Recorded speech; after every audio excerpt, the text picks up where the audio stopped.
Donc, je suis Yael Hajej Marouani, je suis avocate en Israël depuis 9 ans. J'ai moi aussi fait mon alia comme vous il y a presque 14 ans. Je suis spécialisée dans les questions de patrimoine entre la France et Israël, succession, immobilier, fiscalité. Et je donne notamment du conseil dans le cadre de l'ALIA, comment déplacer son patrimoine, déplacer une activité, planification successorale, fiscale et planification d'ALIA. Ce soir, je remercie Ami, je remercie mes confrères et notamment Liane Kehat qui m'a invité à me joindre à cette conférence ce soir. Je salue et je remercie aussi ma consoeur de Paris ici présente, Claude Cohen-Mizrahi, qui devait faire avec nous une conférence la dernière fois et pour une raison technique, elle n'a pas pu être faite. Et elle m'a été d'un grand soutien dans la préparation de cet exposé de ce soir. Donc ce soir, évidemment, tout le monde est déjà fatigué, tout le monde est déjà pressé. Non? Alors on est reparti. On ne parlera pas des donations, on ne parlera pas des questions fiscales qui concernent la succession, puisque mon confrère vous en a déjà touché un mot. On ne parlera pas des contrats de mariage, puisque ça a déjà été évoqué, mais on fera allusion un petit peu à tout ça pour parler de la question des successions, c'est-à-dire que se passe-t-il après 120 ans, le plus tard possible, le jour où on n'est plus là et que le patrimoine subsiste. Alors, j'ai centré mon sujet ce soir sur la réforme de 2015 qui concerne les successions et les testaments au niveau international et qui est une réforme de l'Union européenne, un règlement européen. Avant d'arriver à cette réforme, pour bien comprendre, puisque j'ai entendu des gens qui évoquaient la différence immobilier-mobilier, je vais un petit peu replacer le cadre du droit des successions tel qu'il était avant août 2015. Donc le principe, dans le droit international, dans le droit français et dans le droit israélien d'ailleurs, a toujours été, et encore plus aujourd'hui, que la loi qui s'applique à une succession est la loi applicable au lieu du dernier domicile du défunt. Pourquoi cette question se pose? Puisque aujourd'hui, encore plus qu'il y a 20 ans, 30 ans, 50 ans ou 100 ans, il est très courant de voir une personne qui vit dans un endroit et qui laisse des biens au moment de son décès dans le monde entier et des héritiers aussi dans le monde entier, qui a pu faire un testament dans un lieu tierce à celui où elle réside. Et donc, on se trouve dans le problème qui s'appelle une succession internationale. Donc, le principe, c'était jusqu'à aujourd'hui que la loi qui s'appliquait à l'ensemble d'une succession, et attention, je replace pour qu'il n'y ait pas de malentendu, je parle uniquement de la loi civile, pas la loi fiscale. Mon confrère l'a bien expliqué, il suffit d'avoir un doigt de pied en France pour être taxé en France. Là, je ne parle pas de la loi fiscale, je parle de la loi civile. La loi civile, c'est la loi qui détermine qui sont les héritiers. Et cette loi va aussi avoir d'ailleurs des conséquences fiscales, puisque c'est en fonction des héritiers, quand il y a des taxes, en fonction de la qualité et de la proximité du défunt qu'on établit la taxation. Mais donc là, je parle de la définition de la qualité d'héritier. Donc la loi, dans beaucoup de pays, et notamment en France, c'était que, bien sûr, la primauté de la loi applicable était au pays de résidence du défunt, mais que pour des raisons logiques, techniques et pratiques, la loi appliquait un renvoi à la loi du pays dans le cas de biens immobiliers, c'est-à-dire la loi du pays de situation des biens. Par exemple, et ça s'applique encore aujourd'hui pour quelqu'un qui est décédé par exemple donc avant août 2015, qui n'a pas réglé par exemple sa succession encore en France, il aurait été obligé de la régler, mais en Israël par exemple, il a laissé des biens en Israël. S'il est décédé avant août 2015, on applique donc la loi antérieure, qui est donc la loi du dernier domicile du défunt. Si cette personne résidait en France, on applique la loi française. Et la loi française, à ce moment-là, nous disait, on fait la distinction meubles et immeubles. Les biens meubles sont répartis selon la loi applicable au dernier domicile du défunt, c'est-à-dire la loi française, alors que les biens immobiliers vont suivre le renvoi à la loi où sont situés les biens. Donc à ce moment-là, on a un partage en fait de la loi applicable à cette succession. Ça, c'était le principe légal. Bien sûr, aujourd'hui encore plus qu'avant, on avait toujours le droit de faire un testament pour déroger aux lois légales. ou plutôt au partage légal. Donc, qu'est-ce qu'un testament? C'est conseillé notamment pour pouvoir répartir son patrimoine et pas, par exemple, quand on a 5 enfants et qu'on a 5 biens immobiliers, on va décider de dire un bien pour chacun, au lieu qu'ils soient les 5 en indivision sur les 5 biens et que tout le monde se tape dessus. Donc, on conseillait de faire un testament. Dans ce testament, on peut, selon la loi applicable donc au dernier domicile du défunt, déroger au partage et à la répartition légale, mais attention, dans les limites de la loi applicable. Vous connaissez tous en France le principe de la réserve héréditaire. En France, on n'a pas le droit de déshériter ses enfants, et selon le nombre d'enfants qu'on a, il y a une part qui est attribuée aux enfants de façon obligatoire. On ne peut pas y déroger. Par exemple, si on a un seul enfant, la moitié du patrimoine sera forcément attribuée à cet enfant, quel que soit le testament. Et l'autre moitié, par contre, là, on a la liberté testamentaire et ça permet de jouer avec d'autres membres de la famille, d'avantager par exemple le conjoint ou des frères et sœurs éventuellement, ou même ses parents éventuellement s'ils étaient dans le besoin, enfin peu importe. Avec la quotité disponible, on peut répartir son patrimoine comme on veut à hauteur de cette quotité disponible. Donc ça c'est le principe du testament. Un testament, pour qu'il soit valable, donc il faut pas seulement qu'il réponde aux limites légales, il faut aussi qu'il réponde à des questions de forme. Donc dans chaque pays, il y a des règles de forme qui font qu'un testament est valable ou non. Je vais donner juste quelques exemples, je vais pas rentrer dans les détails, mais par exemple en Israël, on peut admettre une forme de testament devant témoin qui n'est pas valable en France. Donc si vous faites le testament en Israël, en bonne et due forme devant témoins, des témoins valides, c'est-à-dire qui ne sont pas des membres de votre famille, qui ne sont pas intéressés à la succession, etc., le testament sera valable. Alors que si vous étiez en France, il est absolument impossible que vous preniez 2 témoins, même dans la rue, même 2 avocats, et que vous fassiez un testament devant témoin. Ça n'existe pas. Donc le testament doit être valable sur le fond et sur la forme. On peut le rédiger d'ailleurs dans un autre pays que celui dans lequel on réside. Imaginez par exemple le cas de quelqu'un qui part en voyage pour 2 mois à l'autre bout du monde, en Thaïlande, et qui tout à coup se dit « Oh là là, je suis tellement loin, je ne sais pas si je vais revenir », il entend qu'il y a des attentats dans les avions de tous les côtés. On ne sait jamais, je vais faire un testament ici.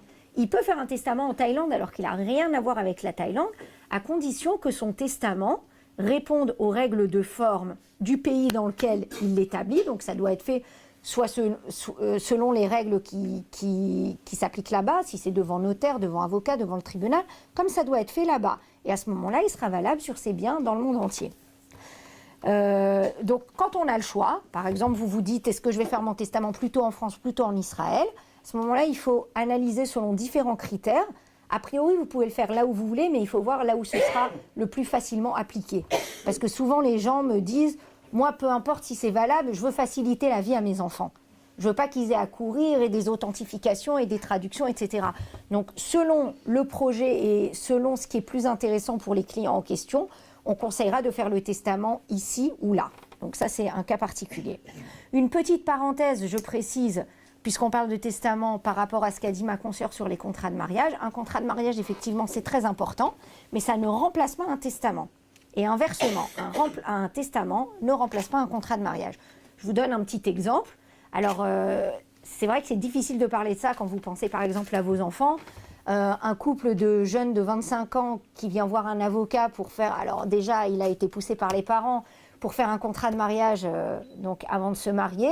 Les parents ont dit à la fille, je t'ai acheté un appartement avant que tu te maries, tu sais, c'est la succession de ta mère, c'est l'appartement de la famille. On ne sait jamais ce qui peut se passer et donc on fait un contrat de mariage pour, comme l'a dit ma consoeur, éviter les interprétations. Le couple va habiter dedans pendant 20 ans et après il dira moi aussi j'ai fait le ménage et j'ai payé l'Arnona, donc j'ai le droit à la moitié, donc on fait un contrat de mariage. Mais ce que je dis à ce couple, c'est difficile à entendre, mais un contrat de mariage ne remplace pas un testament, ce qui fait que oui, si Chas Veshalom vous divorcez, alors vous avez protégé votre bien, mais si Chas Veshalom demain il vous arrive quelque chose, même si vous êtes en séparation totale et qu'il est écrit noir sur blanc que ce bien est à vous, votre conjoint est votre héritier quand même, si vous ne faites pas de testament. Donc même si le conjoint n'a pas droit à une part du fait de la communauté, il peut avoir droit à une part du fait du régime légal des successions si on ne fait pas de testament. Voilà pourquoi le testament est important. Alors, qu'est-ce qui change avec la loi du 17 août 2015 ? Ce n'est pas une loi déjà, c'est un règlement européen qui a été appliqué dans toute l'Union européenne à l'exception de 3 pays, l'Angleterre, le Danemark et le 3e. Oui, je crois aussi, mais sous réserve. Dans tous les cas, ça ne concerne pas, je pense, la plupart des gens ce soir. Donc, ce qui change... Alors, ça considère... oui, ça concerne aussi Israël. Pourquoi ? Parce que ça considère les résidents des pays d'Europe concernés et ça leur permet... Donc, la première règle déjà, c'est que, quels que soient les biens dans le monde entier, la loi applicable sera la loi du dernier domicile du défunt. Il n'y a plus de séparation meuble et immeuble. Quelqu'un qui est résident des pays européens, à l'exception des 3 pays qui n'ont pas adhéré, la loi applicable à sa succession concernant les biens dans le monde entier sera la loi de son pays de résidence habituelle. Alors là, encore une fois, mon confrère a parlé des questions de résidence fiscale. On peut avoir toutes sortes d'hésitations et d'incompréhensions concernant la résidence de quelqu'un. Et le critère de résidence fiscale est le critère principal, en général, quand on définit la résidence pour des questions de succession. Et donc, si vous avez un problème de définition de votre résidence au niveau fiscal, ça peut poser aussi un problème de définition de la résidence au niveau successoral. Donc, il vaut mieux choisir son camp, comme on dit. Donc, ce que je disais, c'est que d'après ce règlement européen, tous les résidents des pays d'Europe se verront appliquer, s'ils décèdent après le 17 août 2015, donc pour les personnes qui sont déjà décédées avant, dont on n'a pas réglé la succession, ça ne s'applique pas, mais on appliquera la loi du pays du dernier domicile du défunt. Ça s'applique pour tous les biens dans le monde. Et donc, il n'est plus possible de déroger. Par exemple, avant, on avait des cas de personnes, par exemple, donc, qui étaient résidents français. En France, ils étaient soumis à la réserve héréditaire, ça les embêtait. Monsieur devait partager entre tous ses enfants. Et puis, en fait, il avait une maîtresse en Israël. Donc, il pouvait rien faire. Les enfants avaient de toute façon leur part. Et donc, il disait, bon, j'ai un appartement en Israël, puisqu'on fait la distinction entre meuble et immeuble, je vais faire un testament en Israël, et l'appartement d'Israël, il sera pour ma maîtresse en Israël. Ce n'est pas tout à fait juste, parce que normalement, on doit appliquer aussi la réserve héréditaire ici, mais il pouvait trouver un moyen de s'échapper en faisant un autre testament ici pour les biens immobiliers, et donc on appliquait la loi applicable au droit immobilier si personne n'était au courant et personne ne s'opposait. Maintenant, il n'y a plus de ça, on applique de toute façon la loi du dernier domicile du défunt. Alors, le point qui est très important à retenir, c'est le paragraphe 22 de ce nouveau règlement européen qui permet de faire un testament international. Qu'est-ce qu'un testament international ? C'est un moyen de pouvoir déroger à ce principe de loi du dernier domicile du défunt en choisissant une autre loi applicable à la succession. Et à ce moment-là, on peut choisir la loi d'un pays qui n'est pas un pays d'Europe, donc Israël, à condition de posséder la nationalité de ce pays. Donc, quelqu'un qui est résident français, par exemple, c'est donc un résident européen, donc ce règlement européen s'applique à lui. Il peut choisir d'appliquer à l'ensemble de sa succession dans le monde, y compris les biens français, la loi d'un autre pays dont il possède la nationalité, éventuellement Israël, s'il est de nationalité israélienne. Donc, on fait attention, on fait bien attention, et on se souvient des recommandations de mon confrère, la distinction entre résidence et nationalité. Si on est résident d'un pays européen, on peut choisir la loi applicable dans un autre pays dont on a la nationalité.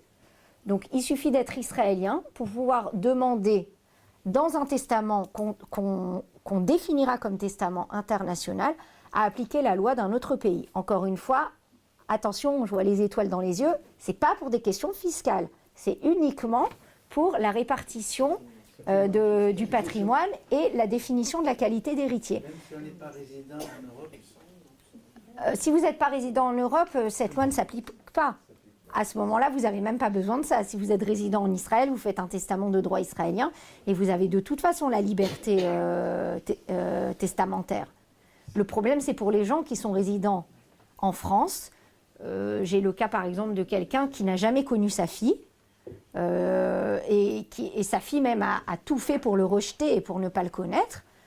Et qui a beaucoup d'argent, il n'a pas envie que le jour où il ne sera plus là, elle vienne juste frapper à la porte pour prendre l'héritage.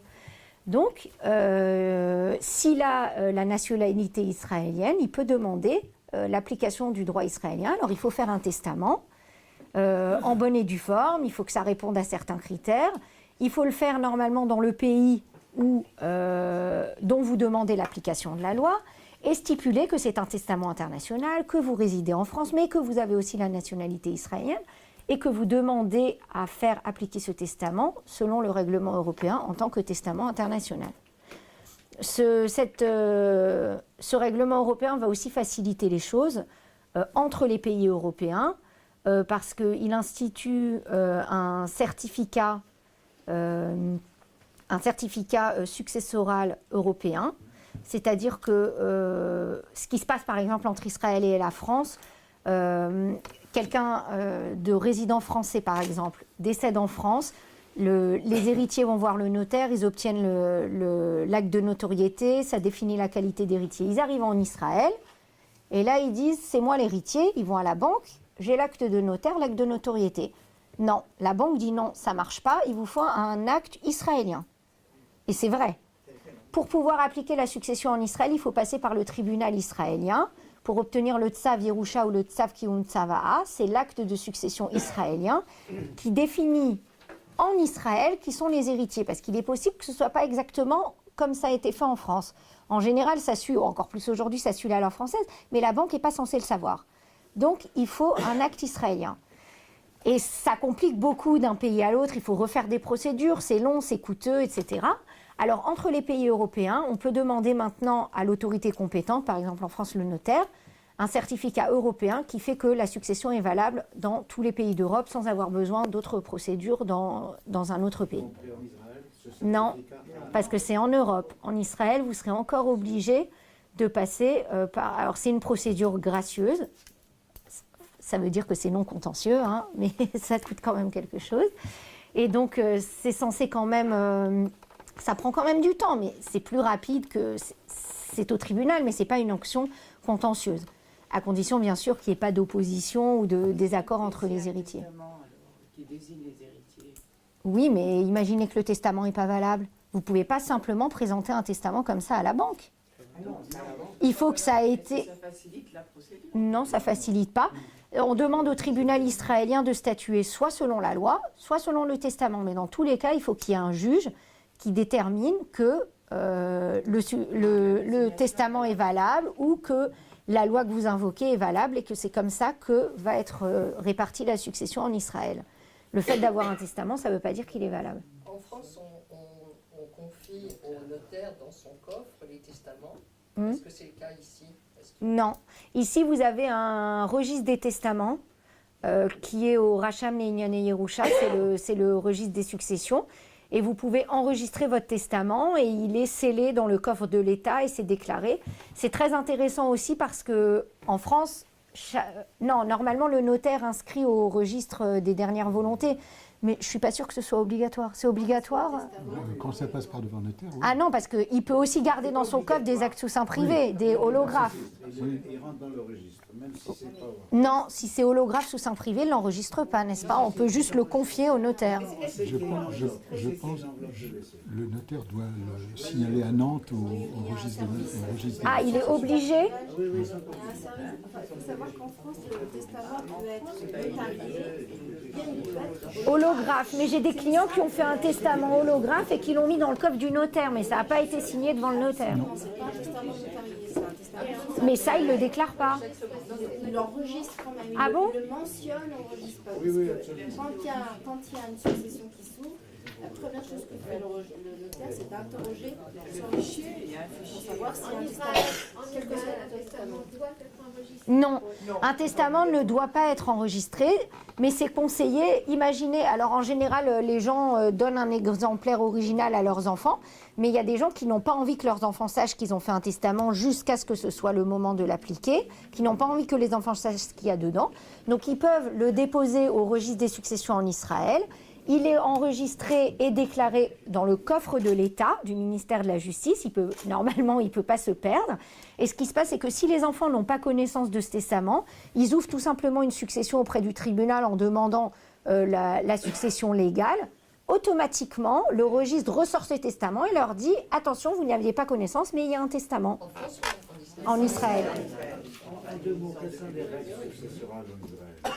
C'est-à-dire, s'il n'y a pas de testament, Non, sur la réserve héréditaire. il n'y a pas. C'est totalement libre. Il n'y a pas de réserve héréditaire. Donc justement, avec cette nouvelle loi, et c'est une question très... Par défaut.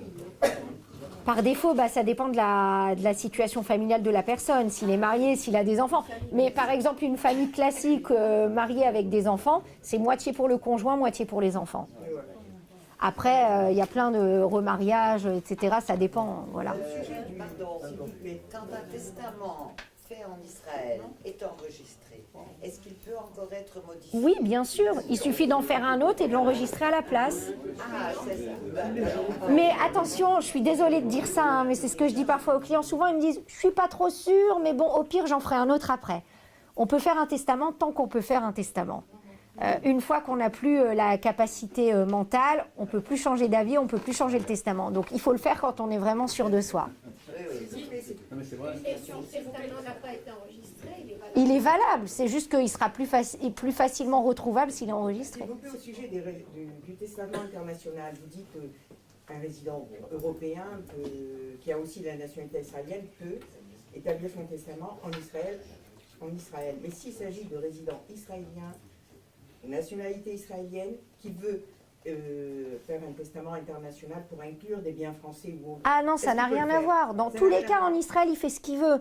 Il peut, de toute façon, alors faites attention, si on ne précise rien dans un testament, il est valable sur tous les biens dans le monde entier. Sinon, il faut écrire. C'est valable uniquement pour les biens en Israël, ou pour les biens hors d'Israël, ou pour les biens hors de France. Voilà, dans tous les cas. Là où il y avait des limites, c'était en Europe. Et avec cette loi, si on a une autre nationalité, on peut se permettre d'appliquer. Maintenant, encore une fois, c'est une loi très nouvelle. À mon avis, ça ne va pas se passer comme sur des roulettes en France, parce que pour violer la réserve héréditaire, c'est quand même très... ça ne va pas être facilement accepté. Et là, encore une fois, les juges et les notaires, d'ailleurs, vont avoir un gros travail d'interprétation. Qu'en est-il justement de cette réserve obligatoire si un résident israélien, enfin un Israélien qui a des biens en France et qui a deux enfants, un cas de figure, un en France, un en Israël, dit je laisse tout à mes biens en France. Normalement, c'est valable, puisque la loi qui s'applique à lui, c'est la loi de son pays, donc c'est la loi israélienne. Les biens en France seront donnés À celui qui l'a désigné. Les enfants qui seraient en France ou les enfants n'auraient rien. Ils peuvent ne rien avoir. En théorie, ils n'ont rien. Après, il faut voir s'ils n'ont pas des capacités aussi de demander une indemnité. Il y a toujours moyen de trouver quelque chose, vous voyez. Mais par exemple, même en Israël, je vous donne le cas, en Israël, il y a une totale liberté testamentaire. On peut complètement déshériter ses enfants et ne léguer qu'au profit d'un. Par contre, si les autres enfants étaient dépendants financièrement du défunt, ils peuvent demander une pension à celui qui a hérité.